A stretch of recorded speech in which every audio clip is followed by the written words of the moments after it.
সাবেক প্রধানমন্ত্রী শেখ হাসিনা এবং সাবেক মন্ত্রী ওবায়দুল কাদের সহ ৭ জনের বিরুদ্ধে মামলা দায়ের করা হয়েছে।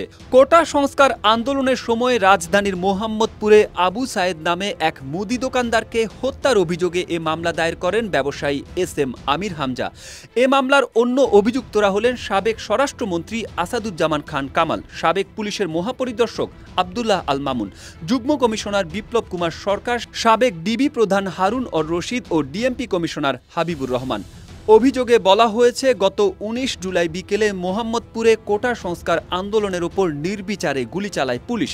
সে সময় পুলিশের গুলিতে নিহত হন মুদি দোকানদার আবু সায়েদ। মামলার আবেদনকারী বলেন, শেখ হাসিনা সহ অভিযুক্তদের নির্দেশেই গুলি করেছে পুলিশ। কেউ না বুঝলেও আমরা আপনার প্রয়োজন বুঝি, আর তাই তো অত্যাধুনিক ফিচার সম্বলিত বিভিন্ন সাইজ আর কালারের ২৫০টিরও বেশি ডিজাইন অপশন নিয়ে ওয়ালটন স্মার্ট ফ্রিজ বোঝে আপনার প্রয়োজন। ছাত্র জনতার অভ্যুত্থানে গত ৫ আগস্ট শেখ হাসিনা প্রধানমন্ত্রীর দায়িত্ব থেকে পদত্যাগ করে দেশ ছাড়ার পর এই প্রথম তার বিরুদ্ধে কোনো মামলার আবেদন করা হলো। মামলার বাদী আদাবর এলাকার বাসিন্দা ব্যবসায়ী এস.এম. আমির হামজা শাতিল। তিনি সচেতন নাগরিক হিসেবে একজন নিরীহ নাগরিক হত্যার বিচার চেয়ে এ মামলা করেছেন। মামলার অভিযোগে বলা হয়েছে, সম্প্রতি কোটা সংস্কার আন্দোলনে হাজার হাজার ছাত্র জনতা মিছিল সমাবেশ করে। ওই সব শান্তিপূর্ণ মিছিলে দেশের বিভিন্ন এলাকায় নির্বিচারে গুলি চালানো হয়। বহু ছাত্র জনতার নিহত ও আহত হন।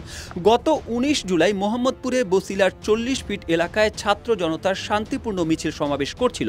সেখানেও পুলিশ নির্বিচারে গুলি চালায়। এ সময় রাস্তা পার হওয়ার সময় স্থানীয় মুদি দোকানদার আবু সায়েদ মাথায় গুলিবিদ্ধ হয়ে ঘটনাস্থলেই মারা যান। মামলার অভিযোগে বাদী আরও বলেন, সাবেক প্রধানমন্ত্রী শেখ হাসিনা কোটা সংস্কার আন্দোলন কঠোর হস্তে দমন করার বারবার নির্দেশ দিয়েছেন।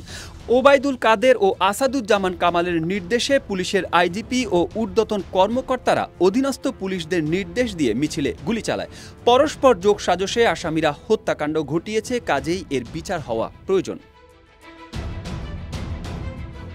সাবেক প্রধানমন্ত্রী ও আওয়ামী লীগ সভাপতি শেখ হাসিনা সহ ৭ জনের বিরুদ্ধে আজ দুপুরে ঢাকার মেট্রোপলিটন ম্যাজিস্ট্রেট রাজেশ চৌধুরীর আদালতে মামলার আবেদন করেন এস.এম.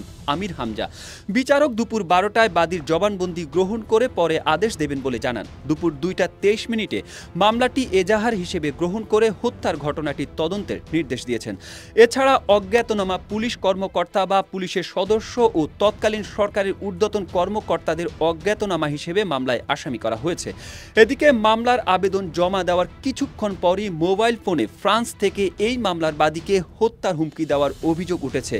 মামলাটির বাদী এস.এম. আমির হামজা নিজেই সাংবাদিকদের এ তথ্য জানান।